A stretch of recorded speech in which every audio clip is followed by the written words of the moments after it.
Et là, nous parlons tout de suite des voyages. Et il y a une anecdote, c'est qu'à partir de 1933, lorsque Adolf Hitler prend le pouvoir, il va tout faire pour résorber la crise du Deutschmark, qui est une crise énorme, la pauvreté, redonner du travail au peuple.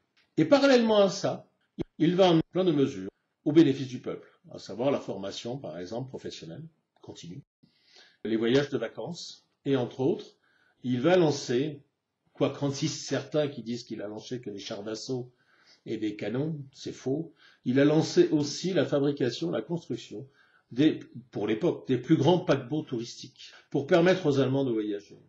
Et dès 1936, les premiers voyages touristiques pour le peuple allemand, et pas pour les riches, pour le peuple, je dis bien, vont être mis en place. Eh bien, figurez-vous que les Anglais, le gouvernement anglais, pas le peuple évidemment, tellement jaloux de voir ces Allemands voyager à des prix minimes, sponsorisés par le gouvernement, vont interdire l'accès aux ports anglais à ces navires allemands.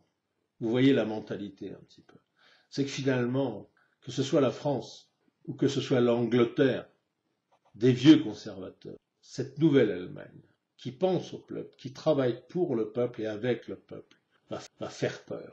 Et ils le déclareront eux-mêmes.